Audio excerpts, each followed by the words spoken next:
Hey, this is Tim Pierce. I'm here with Brett Papa. Hello. How are you doing? I'm doing great, thank you. Brett is really good at teaching major and minor pentatonic stuff Really? on YouTube. I was one of your students yesterday. So, Sweet. Yeah. So the two licks that I just did, it's my kind of first look at teaching major and minor pentatonic over the same chord change. Click the link below if you want access to a bunch of extra free videos not on YouTube, a bunch of videos on soloing, stuff like that. That is some good stuff. And Brett's links are below too, so check them out. Here we go. So the first thing I do is in D major pentatonic,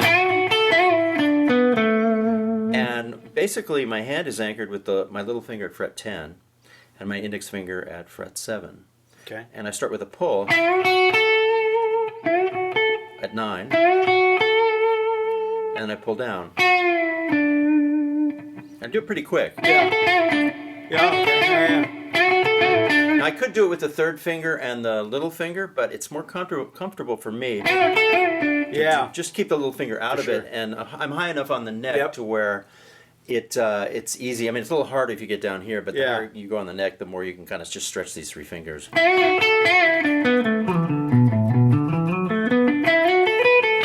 Major pentatonic is simply 3 frets below minor pentatonic. Yeah. So D minor pentatonic starts here from 13 down to 10.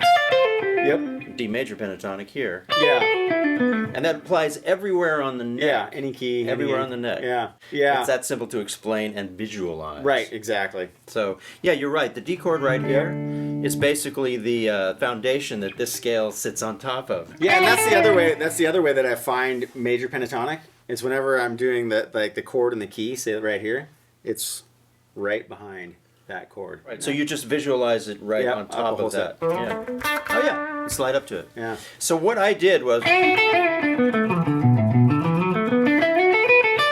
and this is very Dickie Betts, Allman Brothers, which is a big part of my influence. And I'm going to slow it down. That's all in this position. And then I slide down, move the hand while I slide, and walk all the way down to there. So I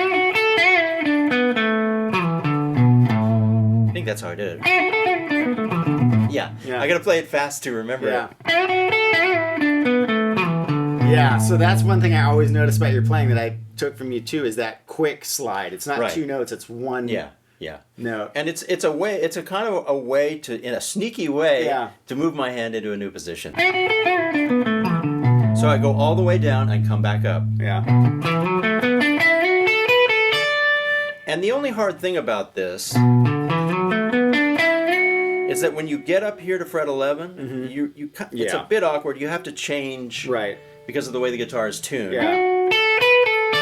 You got to kind of squish in your index finger to get that right. But it's cool because it sneaks you right into that D right there. Right. So you just saw a D major chord right there. Got it. Yeah. Yeah.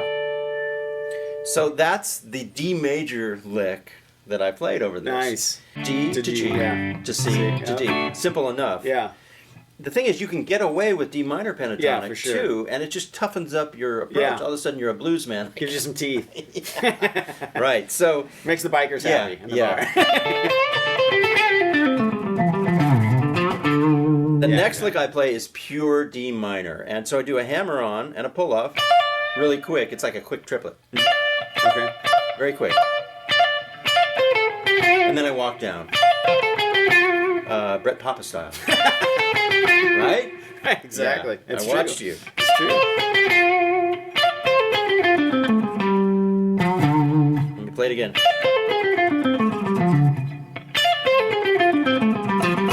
That's the lick. There it is.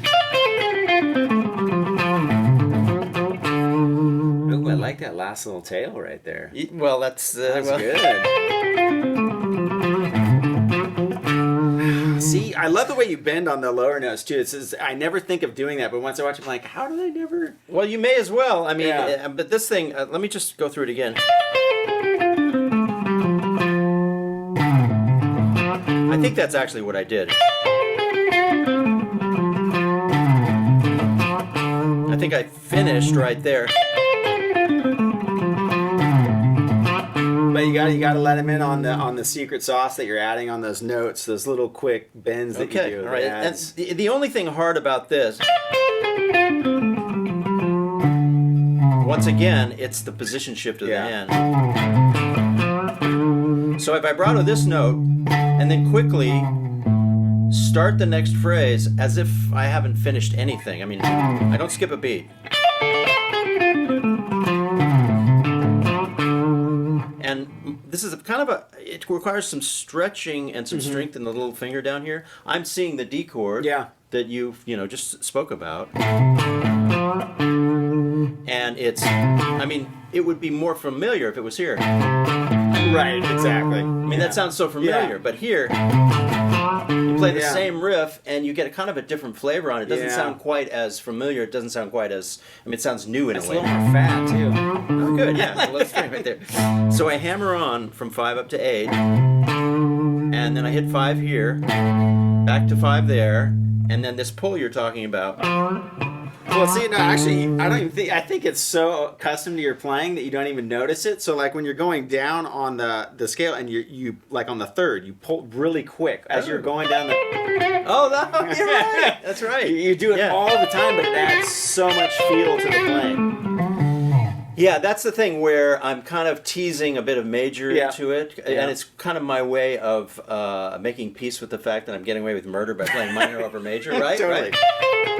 Well, I think one of my students was saying that he read in Clapton's book that whenever he hits the third, he always does that. It's just automatic. Yeah. It just so it never sounds major or minor per se. It just hits it always.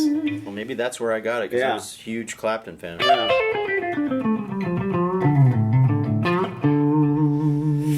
don't know. It's just one thing I noticed while I was watching. It just goes by so quick, though. It's awesome. Yeah. Pay attention now, and maybe I'll try not to do it now. No, please do, because it's so awesome. I think people a lot of times get the speed, but it's those little things that adds the season, the finesse. Yeah. And I think with mixing mixing pentatonic major and minor, you sometimes you get lucky, sometimes you don't. Yeah. I mean, you kind of have to explore and experiment depending on the song and the chord changes, and you'll find the situations that work playing minor over major and major over minor. And I think a lot of times people that struggle with playing major at first, you can always try playing out of the minor box, but but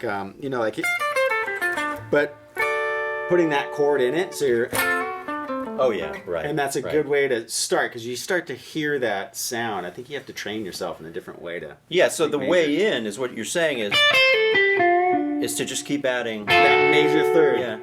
So you get used to that kind of cool, happy sound. And another huge thing is learn how to play Hendrix songs like Axis Bowl is Love and all that stuff, and you'll see that he's playing major pentatonic licks. I've seen you say that, and I think you're right. And I was like, and I saw Satriani. It was funny because I never saw him teach that before, but I saw him do a lesson on major, and he said the exact same thing. He's like, yeah, it's just these major pentatonic licks. I was like, oh my gosh, that's amazing. Yeah, so in this key that we're in. Yeah, because it gets you to hear that sound, because you're used to doing those riffs. And who doesn't want to learn those licks? Exactly. Anyway, thank you. Yeah, thank you. All right.